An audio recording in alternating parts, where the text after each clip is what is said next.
That first photo, that's my son, Miguel. It was taken at the playground on his 4th birthday, just 1 week before he disappeared from our backyard. For 6 years, we searched. For 6 years, I woke up every single day thinking I'd failed him. Then last Tuesday, a developer clearing the woods behind our property line found a concrete hatch nobody knew existed.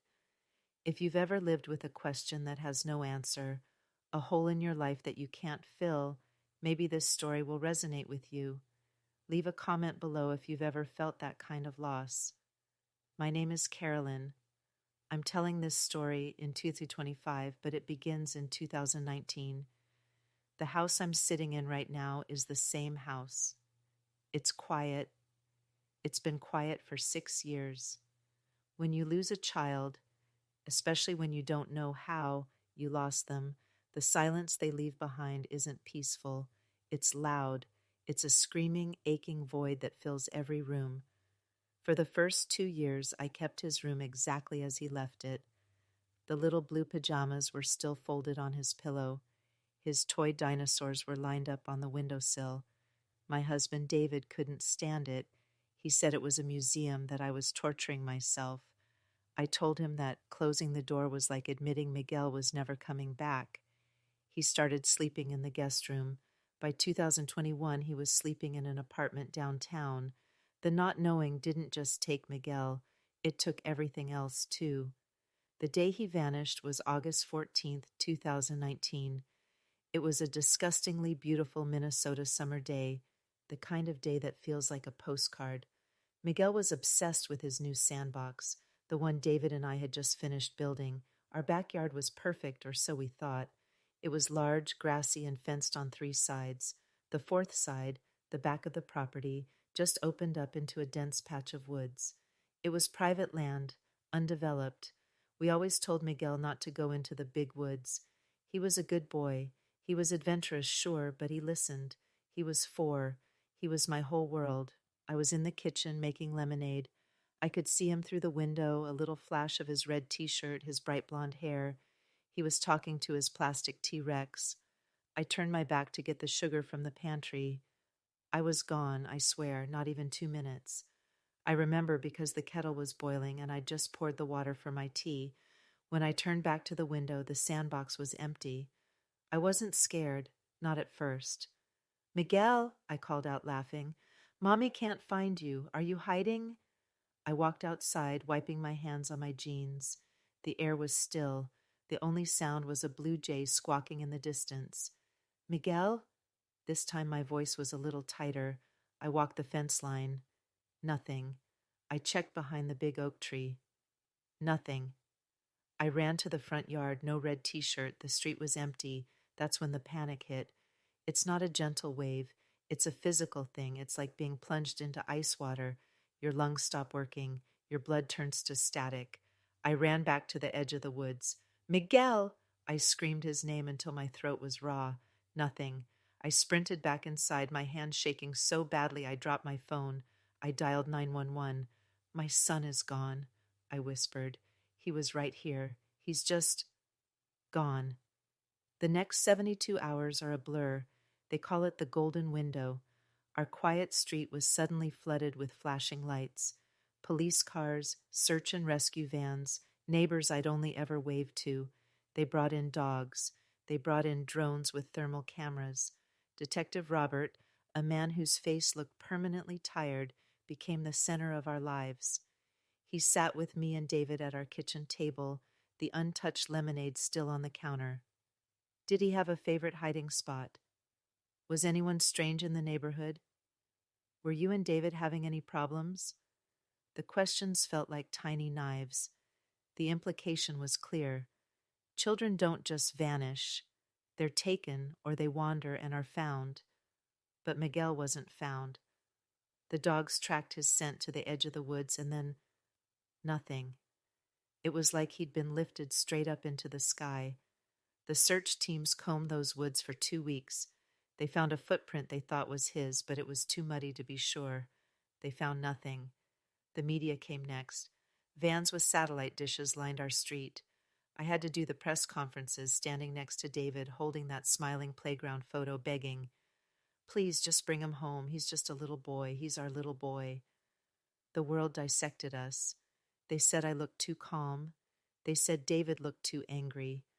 A psychic from Florida sent us a hand-drawn map claiming Miguel was near water and a red building. We spent a whole day with police dragging a pond 3 towns over. Nothing. After a month, the search teams went home. The media vans moved on to the next tragedy. Detective Roberts still called, but the calls went from, "We have a new lead," to "just checking in." The billboards with Miguel's face started to fade. The missing posters curled and tore in the rain, and David and I were left alone in the loud, silent house. He blamed me. He never said it, not in so many words, but I saw it. I saw it when he looked at the kitchen window. 2 minutes, Carolyn. You were gone for 2 minutes. I blamed him for not building a fence along the woods. He blamed me for not watching. We were 2 people drowning, and instead of holding on to each other, we were pulling each other under. He moved out in 2021. I stayed. I couldn't leave. What if Miguel came back? What if he was lost in those woods and he finally found his way home, only to find the house empty? So I stayed. I became the grieving mother of our small town, the woman who lost her son. I got a job at the local library. The quiet suited me, stacking books, organizing shelves. It was a small, controllable order in a life that had been shattered into chaos. I lived like that for 6 years, 6 birthdays, 6 Christmases, 6 anniversaries of the worst day of my life. I had accepted, in the way you accept a chronic illness, that I would never know. The not knowing was my life sentence. Then last Tuesday, everything changed. I was at the library scanning returned books. My phone buzzed. It was an unknown number, but local. I let it go to voicemail. It buzzed again immediately. I sighed, apologized to the patron, and answered. Carolyn speaking. Mrs. Anderson, this is Detective Miller with the county police. He sounded young. I'm not sure how to say this. Are you at your home? No, I said, my heart suddenly beating hard against my ribs. I'm at work. Why? Did you find something? It's the question I've both longed for and dreaded for 2,190 days. Ma'am, a construction crew is working on the land adjacent to your property, the old Miller parcel. I knew the one. It was the patch of woods at the back of my yard. It had been sold to a developer. They were clearing it for a new housing division. They hit something, ma'am. A structure. It wasn't on any maps. I think you need to come home. I don't remember the drive. I don't remember hanging up the phone. I just remember standing in my driveway staring at the scene behind my house.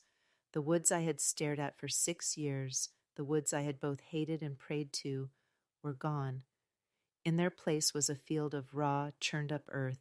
Yellow bulldozers and backhoes sat like giant, sleeping monsters, and in the middle of it all, there was police tape, a circle of it fluttering in the breeze.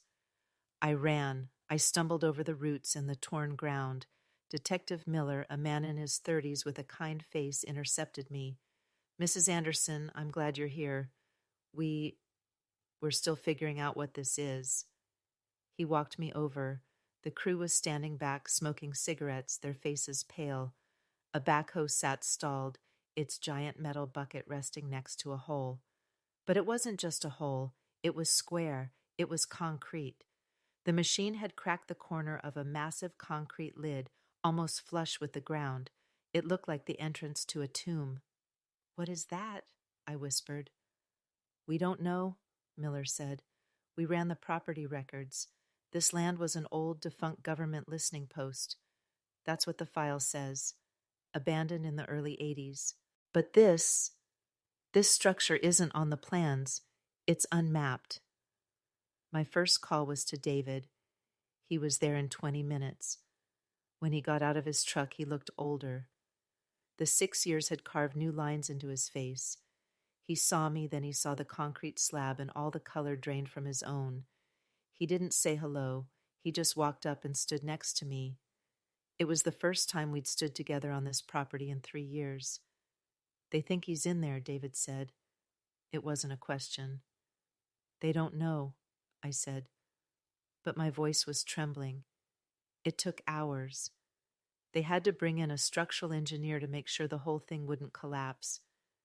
They had to get a crew with heavy cutting equipment. David and I just stood there. We watched. We didn't talk. What was there to say? All the what-ifs we had tortured ourselves with. What if he was taken to Florida? What if he was taken to California? All of them felt stupid. The answer was right here. 300 yards from the sandbox. Finally, a man in a hard hat gave the all clear. The police, with heavy flashlights, pried open the broken section and lowered a ladder. Detective Miller went down first, then 2 other officers. We heard their voices echoing from below. Clear! My God, look at this. It's a room. David grabbed my hand. His palm was sweating. It was the first time we'd touched in years. After what felt like an eternity, Detective Miller's head appeared in the hole. He looked up at us. His face was gray. Mr. and Mrs. Anderson, I need you to stay up here. We found something. It's a small room, and there's a pod, like a chamber, a big metal cylinder. A what? David said, stepping forward. A steel chamber. It looks like, I don't know, an airlock, a decontamination pod. The hatch on it is closed. Miller paused, and his voice broke just a little. We tried to open it. It's jammed. It seems to be jammed from the inside. I think I stopped breathing. Jammed from the inside. Not taken, not abducted. Jammed. From the inside. A 4-year-old boy, my 4-year-old boy. I would have collapsed if David hadn't been holding my hand. No, I whispered. No, no, no. They had to call the fire department. They brought their heavy hydraulic tools, the jaws of life, the sound of the metal whining and groaning as they worked on the hatch. That sound will be in my nightmares forever. David and I were moved back, put in the back of a squad car. We just sat, side by side, staring at the hole, listening to the terrible sounds. I saw him before David did, Detective Robert, the original detective. He was retired, but Miller must have called him. He walked onto the scene, his old suit jacket flapping. He looked at me and David in the car. He didn't wave. He just nodded, his face a mask of grim duty, and walked over to the bunker. The sound of the cutting stopped. A loud, metallic pop echoed across the field. Then silence. A silence that was worse than the noise. We saw officers moving around the hole. A photographer went down, a forensics team. It was another hour. Every minute was a new kind of hell. Finally, Detective Robert walked over to our car. He opened the back door. He wasn't the tired, overworked detective from 2019. He was just an old man, and his eyes were full of a terrible, terrible sadness. Carolyn, David, he said, his voice thick. We found him. I made a sound. I don't know what it was. A wail, a gasp. David just closed his eyes. He's inside the pod, Robert said, his voice quiet, professional, but shaking. It appears he got trapped. How? David's voice was barely a whisper. How did he get in? That hatch was sealed. The whole thing was buried. Robert took a deep breath. The crew was clearing brush about 50 yards from the main structure. They found a pipe, a ventilation shaft maybe, about 18 inches wide. The grate on it had rusted away and fallen in. It was hidden by a patch of raspberry bushes. It slopes directly down into the bunker. It bypasses the main hatch. I saw it. I saw it all in one blinding, horrific flash. Miguel, my curious boy, the one who loved tunnels, the one who was always crawling into cardboard boxes and calling them forts, playing explorer. He crawls into the dark pipe. It's a fun game. It's a slide. He slides down, down, down into the dark, and he can't get back up. He was in the bunker, Robert continued, his eyes on his hands. It looks like he was scared. He found the pod. Maybe he thought it was a spaceship, a hiding place. He climbed inside. The door, I whispered. The door. It's an old, heavy steel door. It's counterweighted. It likely swung shut behind him. The mechanism to open it from the inside, it's a heavy steel wheel. Not for a child. We found his flashlight. I remembered. The little blue flashlight with the rocket ship on it. He'd taken it from the garage. I'd told him to put it back. He must have tried to open the door, Robert said, and he had the flashlight with him. It looks like, in his panic, he jammed the mechanism. A piece of the flashlight broke off and got wedged in the gears. He trapped himself. Carolyn, David, he wasn't in there long. The air, it's a sealed chamber. The coroner thinks it was peaceful. He likely just fell asleep. I don't remember the next few hours. I remember David holding me. I remember signing papers. I remember them bringing a small covered gurney out of the hole. The not knowing was a void. This truth. This was a solid physical thing. It was a mountain crashing down on me. He wasn't taken. He wasn't murdered. He wasn't suffering in some stranger's house. He was lost. He was lost, just 300 yards from his bedroom, in a place we never, ever could have known existed. The search teams in 2019, they walked right over him. The dogs, they couldn't smell him through 10 feet of earth and 6 inches of steel. We were searching the world for him, and he was right. Here. The what-ifs that came next were different. What if I hadn't turned my back? What if I'd called him in for lemonade that second? What if David had built that fence? What if the developers had never bought the land? Would I have gone to my grave, an old woman still wondering, which is worse? We held a funeral, a real one. The whole town came. The construction crew in their Sunday best stood in the back. Detective Robert was there. He came up to me and David at the graveside. In 30 years, he said, his voice rough, I've never seen anything like this. I'm so sorry, Carolyn. We should have found him. I should have found him. You couldn't have, I said, and I was surprised to find that I meant it. He was hidden. David and I, we're not getting back together. 6 years of that kind of grief and blame. It changes you. It breaks things that can't be put back together. But the anger is gone. The blame is gone. We sat together last night on my porch, and we went through a box of Miguel's drawings. We laughed. We actually laughed. We talked about the time he painted the dog with strawberry yogurt. We're selling the house. Both of us. We're going to use the money to build a new playground in town. A big one, with a fence, a safe one. We're calling it Miguel's place. I still look at that playground photo, the one of him on my lap, both of us laughing our heads off. For 6 years, I couldn't look at it without feeling that cold, sick dread, the not knowing. But now when I look at it, I just see him, my happy boy, my curious, bright, adventurous son. The truth didn't bring him back, but it set him free, and in a way it set me free too. I know his last moments were in the dark, and he was scared. But I also know that his entire life before that, all 4 years of it, was filled with light. And that's what I'm going to remember. That's what I have to remember. If you were in my shoes, could you ever forgive yourself? Subscribe if you believe every truth, no matter how buried, eventually surfaces.